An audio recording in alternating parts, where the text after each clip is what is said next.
Sombong amat punya handphone. Gimana? Ya, hari ini datang untuk acara buka bersama nih tadi. Nah, teman-teman arisan itu seperti apa sih? Nggak ngerti tuh. Bisa lebih spesifik nggak? Pertanyaannya seperti apa? Oh, lebih ke ininya. Oke. Mungkin maknanya di bulan puasa ini, di bulan Ramadan tahun ini mungkin seperti apa, Mas? Jadi bulan puasa tentunya tiap tahun, dari tahun ke tahun bulan puasa itu selalu unik dan berbeda ya.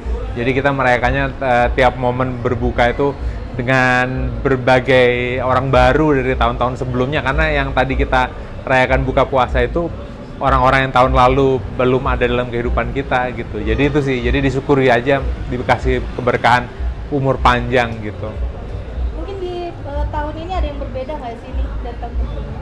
Tahun ini ada yang berbeda, kalau dari keluarga saya ya otomatis putra-putri kami udah lebih dewasa ya, udah pada punya KTP gitu dibanding tahun lalu gitu. Kalau tahun lalu belum banyak yang terungkap para koruptornya dibandingin tahun ini kan ya. Nah, itu kalau di luar sana ya. Tapi kalau di keluarga kita perbedaannya putra-putri kamu udah dewasa gitu aja sih. Dengan adanya bisa dibilang tuh anak-anak udah mulai beranjak dewasa ya, beranjak remaja, pasti kan punya dunianya sendiri. Sempat ada rasa momen kehilangan juga nggak sih?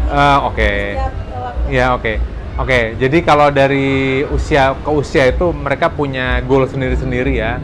Kalau merasa kehilangan nggak, kalau merasa kehilangan berarti menyesali gitu. Sejauh ini sih menikmati aja perjalanan hidup mereka.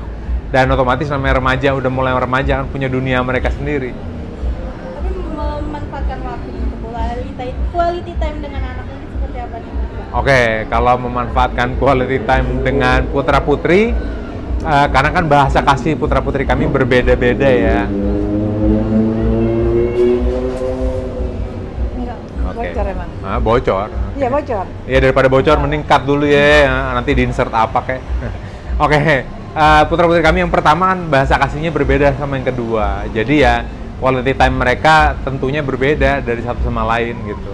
Biasa kalau misalnya ngumpul nih, menu andalan di keluarga untuk buka puasa seperti apa nih? Menu andalan sebetulnya tiap pasti ada es buah, itu pasti ya menu andalan ya. Sama kurma ya itu pasti kalau kurma. Nah, jadi dari sahur sama berbuka kurmanya beda jenis, dan kalau bisa dari minggu ke minggu itu beda, karena kan ternyata kurma itu banyak ya, ada dari Iran, ada dari Kashmir, ada dari Turki gitu. Tapi Mas Romi doing sport gak sih Mas? Doing sport. Kalau untuk di Ramadan gitu ada masih doing sport juga? Oke, kalau Ramadan doing sportnya pasti mendekati waktu buka. Sementara teman saya ya yang habis sahur tuh olahraga, mau buka olahraga juga gitu ada. Kalau saya enggak gitu. Itu salah satu olahraga, salah satu trik menjaga kesehatan di bulan Ramadan juga ya? Oke, kebetulan kita berdua olahraganya di rumah ya, jadi nggak perlu keluar rumah, ada sepeda sama alat-alat beban juga, bench juga, jadi ya di rumah menghemat waktu. Tapi memang sehari-hari untuk olahraga itu memang selalu memanfaatkan di rumah atau pergi ke gym juga? Oke, kalau dulu sebelum pandemi kita ke gym, setelah lockdown akhirnya kan di rumah. Ternyata di rumah bisa olahraga gitu. Nah, baru sadar ternyata kalau kita keluar rumah itu parkirnya, macetnya, belum jajannya gitu. Nah, akhirnya dari situ udah budaya kalau olahraga di rumah. Sempat ada perbedaan nggak sih ini Mas, mungkin dari segi berat badan atau yang lainnya dengan adanya olahraga di rumah? Oke, kalau selama ini apalagi dengan puasa ya, justru berat badan saya pribadi malah turun dibandingin sebelumnya. Dari berapa sampai berapa sih Mas? Nah, itu rahasia. Memaknai Ramadan seperti apa sih? Memaknai Ramadan tentunya momen dimana bisa saling merefleksikan diri terhadap makna bulan suci ini sendiri, terhadap diri sama keluarga, itu sih maknanya. Jadi mungkin lebih tepatnya dengan keluarga ya maknanya. Jadi emang momen kedekatan dengan lebih dekat ke keluarga itu di momen Bukan lebih dekat sih, kalau lebih dekat berarti asumsinya kalau Ramadan jauh kan gitu ya. Begitu. Jadi mungkin makna Lebaran ini makna puasa ini adalah bagaimana putra-putri kami akhirnya belajar untuk betul-betul bangun sahur dan berbuka dengan konsisten, karena kan mereka udah dewasa. Jadi masuk tahap baru lah.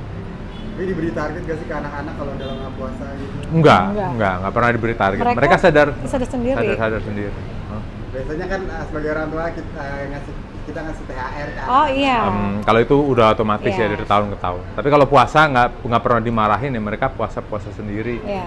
gitu. Jadi kayak tahun kemarin anak-anak tuh yang cowok ya, kalau cewek pasti ada yang ini ya kan, ada yang liburnya. Kalau cowok kita seneng gitu karena tanpa diminta, dengan kesadaran sendiri sudah terlatih mereka dia itu puasa full dan kita kasih reward gitu ya. Biasanya rewardnya berupa apa sih Kak?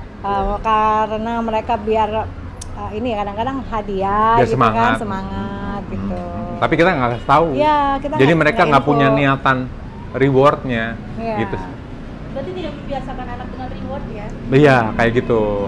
Kalau dibiasakan sama reward, akhirnya kan mereka ngejar reward ya, bukan memang ibadahnya. Betul. Mas ini kan bisa dibilang kan di momen bulan suci Ramadan ini kan pada saat di awal aja sudah adanya musibah bencana, salah satunya banjir nih yang melanda Jabodetabek. Kalau Mas sendiri mungkin melihat adanya bencana tersebut, apalagi ini kan di bulan berkah ya Mas ya, ini seperti apa Mas? Oke, tentunya kan kita nggak minta ya musibah ya, Dika. Nih, Dika Videoin, Dik. di video ini Dika. Dari sini Dik, nggak kelihatan dari. Dari sini Dik, lanjut ya.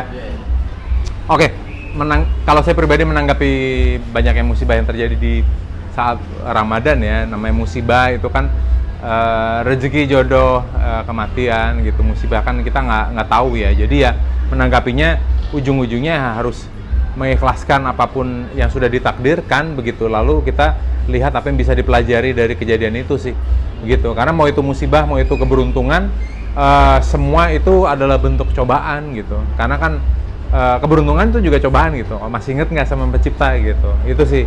Jadi ya apa yang bisa dipelajari dari itu semua, baik yang tertimpa, baik kita yang tidak tertimpa musibah tersebut, apa yang dipelajari gitu. Sempat merasa sedih juga nggak sih, apalagi kan ini kan kemarin di Jabodetabek musibah tersebut kan nggak terjadi hanya sekali, bahkan berhari-hari bahkan, sehingga menimbulkan korban jiwa yang Pastinya, karena kan saya juga punya empati ya, jadi merasakan kalau di tempat mereka tuh seperti apa begitu.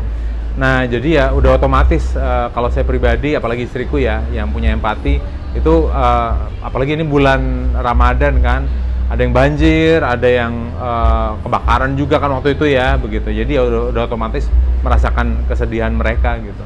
dengan adanya bencana bisa dibilang tuh 3 bulan berturut-turut ini menjadi salah satu peringatan dari Tuhan juga nggak sih Mas? Menurut Mas? Nah, jadi peringatan dari Tuhan itu tidak melulu dalam bentuk bencana ya, dalam bentuk nikmat juga itu juga peringatan sebetulnya. Jadi ya tergantung kita ngelihatnya dari sisi yang mana gitu. Tapi kalau dari Mas Tommy sendiri mungkin menyikapi dengan adanya beberapa kejadian yang bisa dibilang tuh terjadi akhir-akhir ini di kehidupan kita, mungkin seperti apa Mas? Jadi mau cobaan, mau itu nikmat, semuanya harus kita mundur 3-4 langkah untuk melihat makna dari itu semua itu seperti apa. Itu saya menyikapinya seperti itu. Tapi kemarin pada saat terjadinya bencana banjir tersebut sempat mengalami juga nggak sih dampaknya Mas? Kebetulan rumah kita nggak kena banjir ya, jadi ya dampaknya cuma hujannya deres saja, nggak berhenti rasanya seperti itu ya, gitu. Oke, dengan adanya beberapa bencana musibah banjir dan juga kebakaran, bahkan sempat chaos juga di perekonomian kita ya, dengan banyaknya PHK. Gimana nih Mas mungkin melihatnya? Akhir-akhir ini? Nah itulah masuk ke peribahasaan sedia payung sebelum hujan ya. Jadi apapun itu kita perlu mempersiapkan apapun itu sebelum itu terjadi gitu. Oke, kalau dari Mas Tommy sendiri untuk antisipasinya seperti apa Mas? Antisipasinya ya, kalau kan kebetulan tergantung nih. Saya balikin nanya, antisipasi apa dulu? Antisipasi untuk menghadapi bencana untuk kedepannya dan juga kan permasalahan ekonomi juga. Oke, jadi paling dekat itulah gunanya silaturahmi sama keluarga ya. Kalau bencana kan nggak ada seorang pun yang minta, begitu. Nah, jadi antisipasinya kalau saya perbanyak silaturahmi dengan teman dan keluarga karena mereka lah justru nanti akan bantu gitu. Jadi saya nggak mempersiapkan spesifik musibahnya apa, tapi semakin banyak teman dan keluarga ya akhirnya mereka yang bantu kita gitu. Thank you Mas. Makasih.